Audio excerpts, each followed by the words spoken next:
So I wanted to say more yesterday. Someone had wrote a comment saying I hate Jesus because of the things I said about the narrative that has been created by the Christian tradition that is incorrect, right? And I made the point, at the end of my last video that was about Chris Cuomo's last, he laughed at this girl who was doing, her whatever it might be, and this Hunter Biden interview and things like this. It was a video from, so I released it this morning, Sunday, December 17th, and I'll release this one tomorrow on Monday. But I, kind of didn't have enough energy to say all the things I wanted to say to do with that idea of, the people who are real, the real Christ haters are the ones who have done things in his name and perpetrated a fraud and made claims about him that aren't true to create a powerful religious structure. And this is as you can see this in a very, narrative type situation in the Yellowstone prequel, 1923. There are these two Yellowstone prequels. My wife and I watching this, I guess the second of the two. And it takes place in 1923 in Montana and also in Africa. And there's these various narratives of the characters that are the ancestors of the main characters in the Yellowstone show. And it documents this abuse of a native girl in a Catholic school.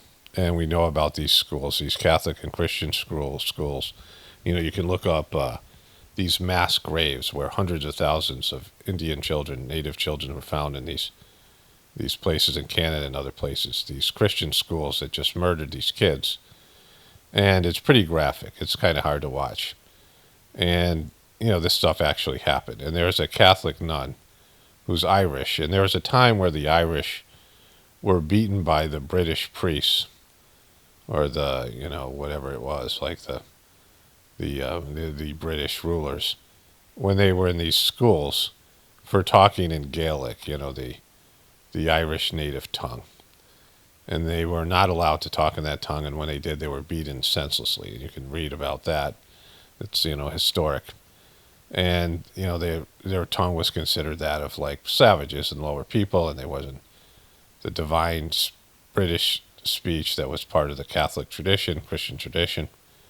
And, this happened. And now you had this Irish nun doing the same thing to this native girl when she spoke in her own language, and they were considered savages.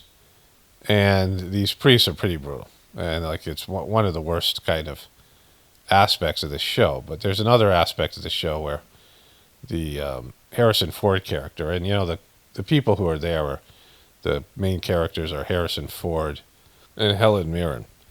And Harrison Ford at the dinner table tells his nephew a very truther-like scenario, a truther-like soliloquy, or whatever it is, like a monologue.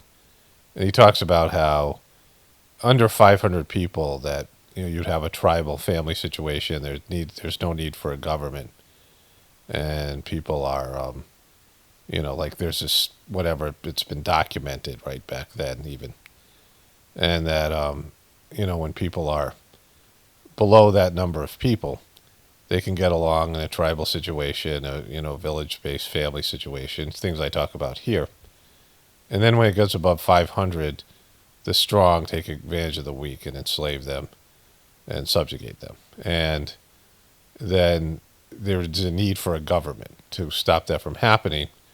And then inevitably people take control of the government and then use it as a weapon to abuse people. It's a very truther-like, moment in the show, talking about something that we all kind of know. And so it has a truther orientation, the show. And it's interesting because even in the regular Yellowstone, it's there, but this is more, it's more part of the storyline. But in that storyline, these native peoples are being abused, horrifically by these religious people. And spoiler alert, I'm not getting into too much of the plot line because you kind of you kind of know what's going to happen because it's a prequel.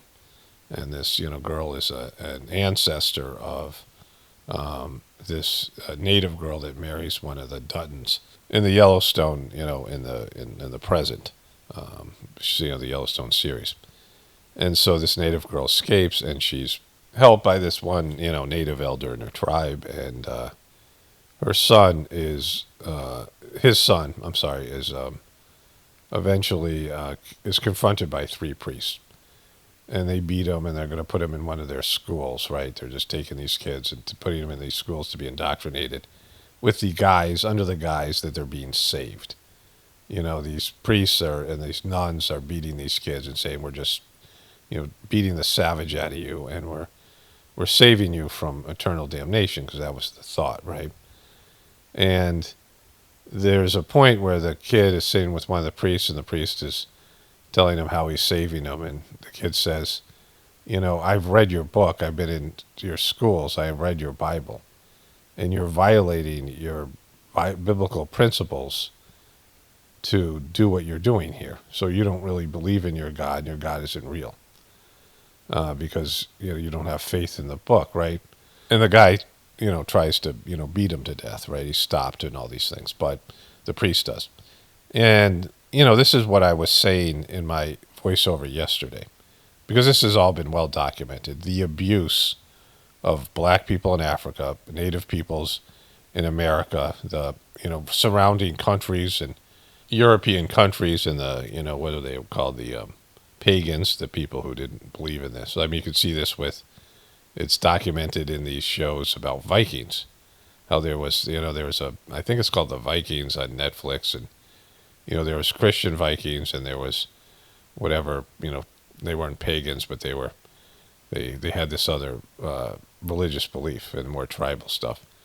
And the Christians eventually overwhelmed Christianity overwhelmed the other people, and it was very brutal and violent. Of course, there was the Crusades, and all across the world, what happened in China and what happened in India and all these things, the ways that Christians went to these countries under the guise that they were saving the people.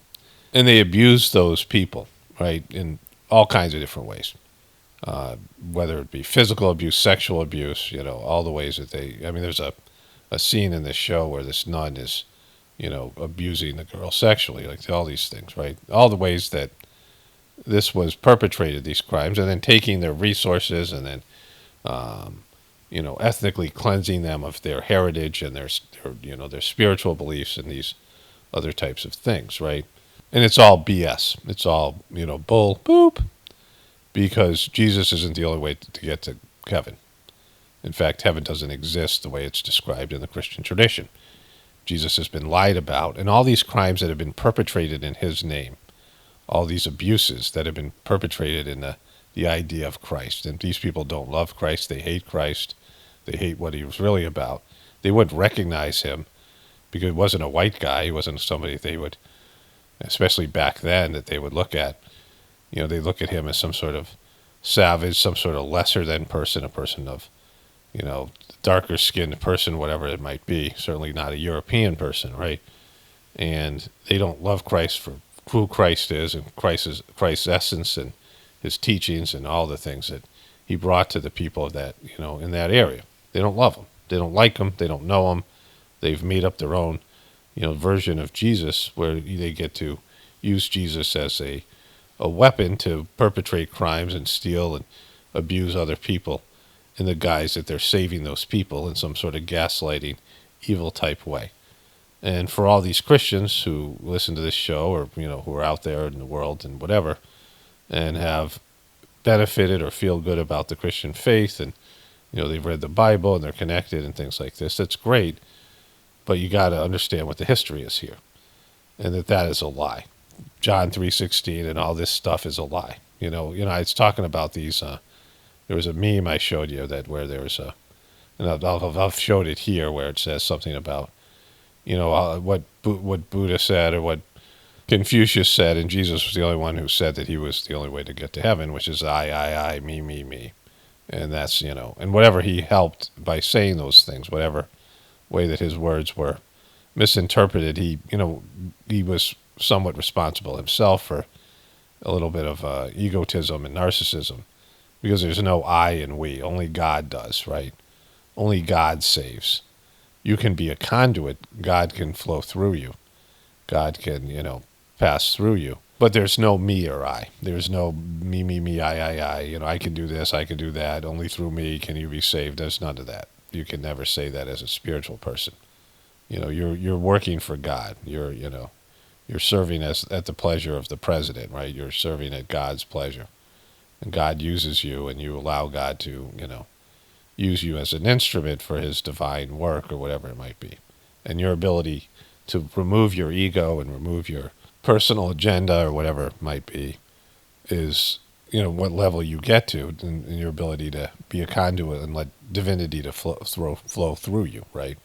And there's no oppressing people. There's no forcing them. There's no force. One of the great things about the Sajmark system, the meditation I do, is there's supposed to be no force, right? The forceless force. And I didn't speak about these things, about Christianity. I hinted at it. I've known this for a long time about, Christianity. And, some of it came through the comments that I got about John 3:16. And interestingly enough, my mom was a devout Catholic.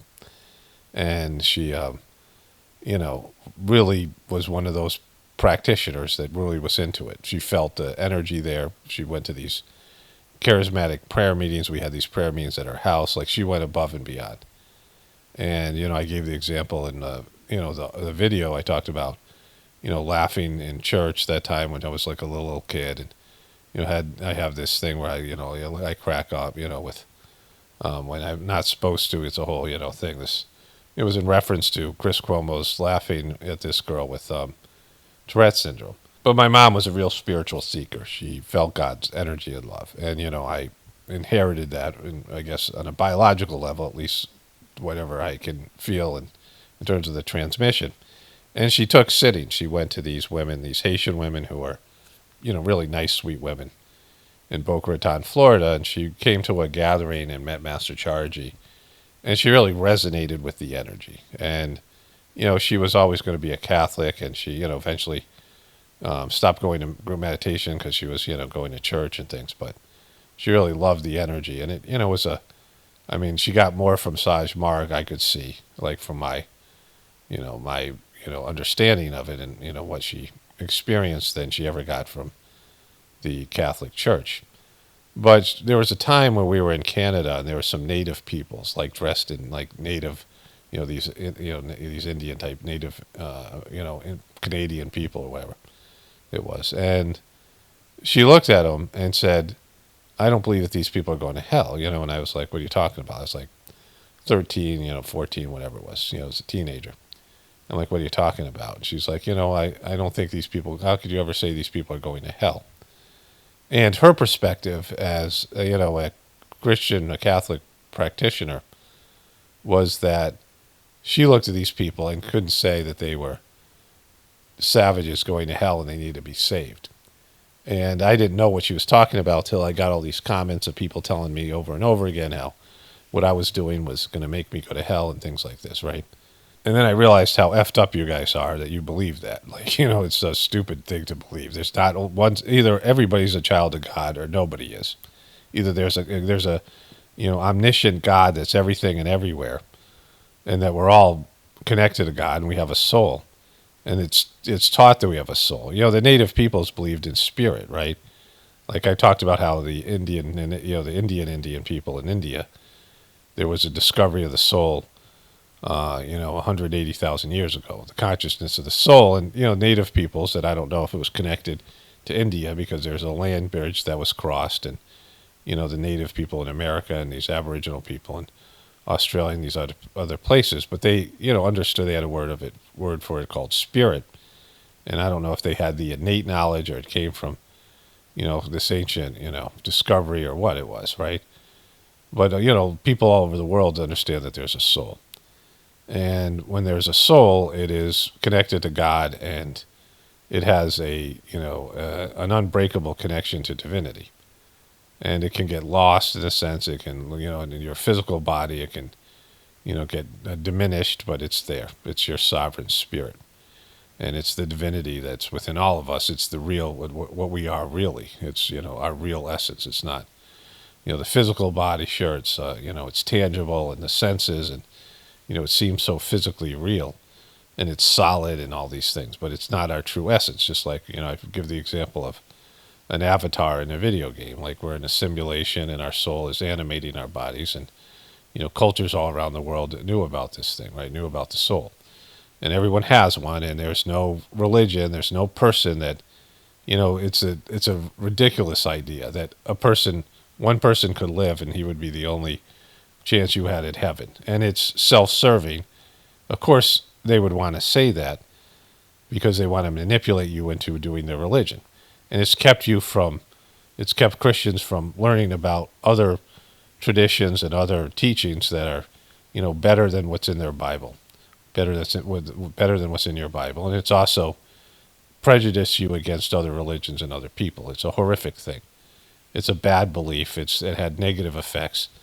And then when you look at it and understand it from that perspective, all the crimes against these peoples all across the globe, that were done in Jesus' name, are atrocities. I mean, they're horrors. Like they're things done out of a horror movie.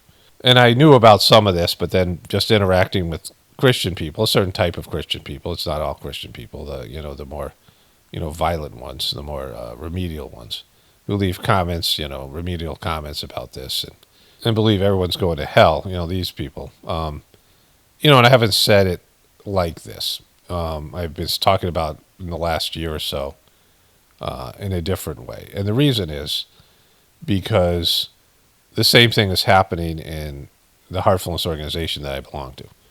The criminalization and the abuse and the force and the power that's entered into Heartfulness, where it's starting slowly, where they're getting into bogus things like the Brighter Minds, if you guys will listen to my other stuff. But, I've seen it, like, making something into a religion and using the teachings as a weapon against the people. Dodgy just was addressing, the defunct president of Heartfulness, this boob, this, complete fool. I mean, he's really bad at it. But he was defending his actions based in misinterpreting Babaji's teachings and making it into something where force is now being used, and, emotional blackmail and all these things. And it's not like it is, they're not doing this missionary thing and, the stuff that was done in Christianity, but it's the beginning of that. And because I've been able to see it, and even though I had experiences with this guy Dodgy being a legitimate spiritual person who's, I benefited from some of my interactions with him, I've admitted that he's fallen to myself, and I, even though it was painful for me to go through. And once I was able to do that, admit to the painful truth about the corruption of the system, which is, it's a hard thing to watch, and, was warned against, and there's still a chance for it. And, and split from it, and, try to keep working to keep the essence of it alive through the Gratefullness meditation stuff that I'm doing, that many of us are doing here. But because I've been able to do that with my thing, then it's, okay for me to say, to expect others to be able to do that with their thing, right? You understand that? That's why the reasons I'm talking about this differently now, and it's more painful for me, because it's more real for me, because I'm experiencing something going from a spiritual organization, spiritual movement, not an organization, to a corrupt religious organization. And it's painful. And people went through this when they were Christians, early Christians, who knew Jesus. And when Jesus was around, he had a message in essence, and it was there after he died, it was more there after he died, and it slowly dissipated and turned into an abusive religion that used Jesus' teachings as a weapon to perpetrate their horrific crimes on other people globally. And that's what Christianity became. And it's the most popular religion. And it's a nightmare, like what they've done, and they've lost their way, and Jesus isn't happy with it. How could he be? the way that they've corrupted his teachings and used his name and his, his gift and his contribution to humanity as a weapon to exploit and enslave and abuse other people and the land and everything else, manifest destiny and, all of it. The Queen of England, the King of England, the royals who claim to be the God's representative on earth through their, religion that they've formed. And it's all, abusive, low-level stuff. It's the problem and not the solution. It's the center of the problem. And there's lots of problems with humanity. And this one is the centerpiece of it. And, again, I've been able to admit to the failings of, to myself, doesn't matter to you guys. Like something that has worked for me, and it's still working for me because I got rid of the, cancer in my life, which was dodgy, and the Heartfulness organization, but I've been able to do that. I've been able to, face the truth of the thing. And when you face the truth of your own thing, then you can, I don't want to say expect it of other people, but at least believe in the possibility other people could do that, right? And so in the past, I've been hesitant to criticize something where, some people, it's the best they can do. Religion is the best they can do. They don't have the ability for abstract thought. They don't really have the level of spiritual development to connect to God internally. So religion is all they can do. And so, that's one of the reasons in the Sajmark system, criticizing religion is not, is warned against. But, the need of the day, right? Like everything's going fast and, things are changing. And this isn't for people who can't do it with these teachings, with this stuff here. Some people who are, listening to these things and they can't do it, I'm not, this isn't for you. If you're doing the Christian religion, it's the best you can do, then, keep on doing it, right? Like I'm not, this isn't for you. But those people who can face the truth and are, truther in their orientation, have the ability for abstract thought, you can face up to, that not Jesus is the problem. I mean, whatever Jesus contributed, sure. Like he, some of his stuff is self-serving. Like he, didn't do a good job with that. But, in terms of everything else, that is, his work and the things that he contributed and, what he stood for and, what he was, the good work, the good things he did for God, those things can still be celebrated, and celebrated, they've even lost, if you think about this time of year, it's not Jesus' real birthday. And I had a person who said Jesus was a Libra. And I was going to kind of make fun of the person and talk about how Libras suck. I didn't get a chance to do that, but I was going to say, oh yeah, Libras suck. And there's no way he was a Libra because I figured the person was a Libra. But,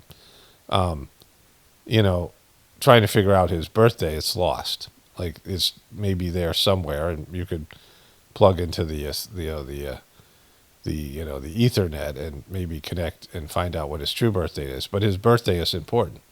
And the day he died is also important. It's called the Maha Samadhi Day in the Sajmark tradition, the day that you're released from your physical bondage. But those days are important and can be celebrated on the day.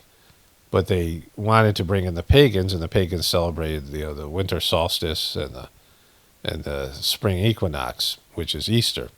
So they made those days Jesus' birth and death, right? And now, of course, the Easter has almost nothing to do for most people. It's, it's the Easter Bunny and Santa Claus dominate those holidays. And people forget to celebrate Jesus' life. And, they don't even think about most of the stuff with Christmas has nothing to do with Jesus, right? And, the loss of that is indicative of how watered down Christianity has become. And how, people want to claim that they're religious and they go to church and they do whatever, but they're not connected with the the good teachings and the true essence of Jesus, and it's just there. And it's because it's it's a defunct religion. It is an abusive religion that is blocking people's connection to God and doing the opposite of what it's supposed to do. All right, so I just wanted to put this thing out there and then get this done. I wanted to say these things at the end of the video, but I just ran out of energy, and then it was the video was longer than I anticipated. So this is kind of like a addendum to that video and that talk, and also put this voiceover in Journey series video. But anyways, only spirituality will save this world. It's Paul Romano, definitely pointing for the apocalypse and the ascension. Everyone have a blessed day and be grateful.